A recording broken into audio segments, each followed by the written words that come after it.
In a world increasingly defined by data, algorithms, and instant information, the challenge is no longer just about staying connected.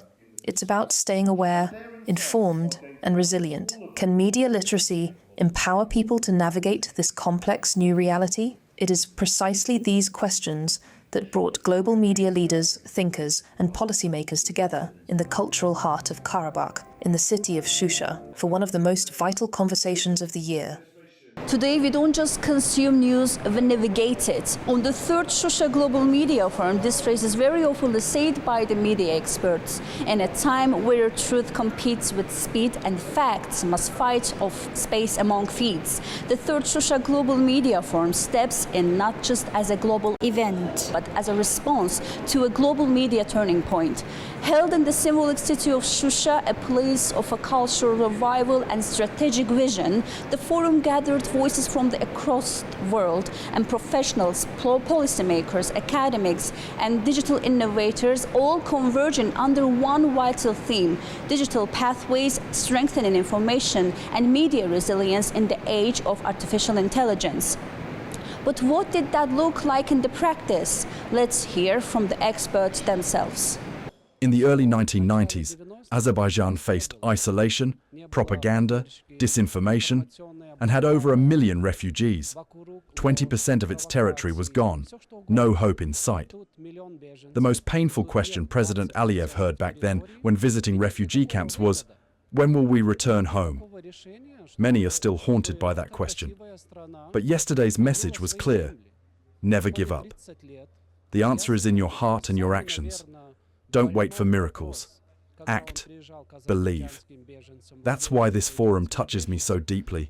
It carries a different character this year, and it reminds us, we journalists must be brave, must write the truth, no matter the cost. Delegations, including foreign journalists and international representatives, departed Shusha for Agdam, touring significant sites such as the Imarat complex, once the palace of Panahali Khan, which was heavily damaged during occupation. They visited the Agdam railway and bus terminal complex, newly reconstructed as a symbol of revived connectivity. In Khojaly, participants observed restoration at Kadirli village, new local facilities such as kindergartens and schools, indicating the region's social renewal. As disinformation grows into a powerful geopolitical weapon, media literacy is no longer optional. It's essential. More than just a tool, it has become a frontline defense, empowering individuals to question, verify, and think critically in a digital landscape flooded with noise. Yesterday, the President Ilham Aliyev also spoke extensively on this issue. We must distinguish the attacks against our country across several categories and classifications. First and foremost, these attacks come from Western media circles. However, for some reason, whenever disinformation is discussed today, the focus immediately shifts to social media or artificial intelligence platforms. Yet, Azerbaijan's experience clearly shows that a number of highly influential media outlets are at the forefront of systematically conducting disinformation campaigns against our country. As the discussion turned toward journalism itself, the forum didn't shy away from the hard questions. Can editorial judgment survive automation? Can truth survive AI? And will media literacy keep pace with the rapidly evolving tools of digital deception? How can media members become digitally literate? That would fill many PhD topics.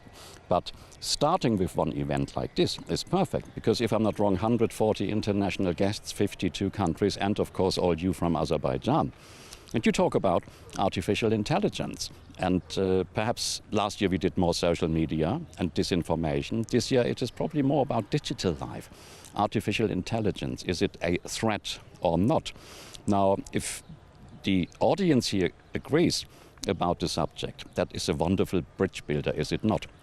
Third Global Media Forum in Shusha, entire world is here, agrees on the topic, goes back home and hopefully continues to cooperate. You were really the victim in 30 years of occupation, and yet this hasn't really come across to the global media. So what you have the opportunity with these forum, or fora, if you want to be correct, is that chance to get across that message.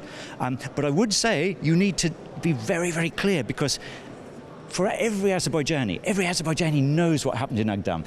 When we say the Hiroshima of the Caucasus, we know that this place was left in total ruins. But even if you tell people that, they need to know the history, they need to know who did it, why they did it.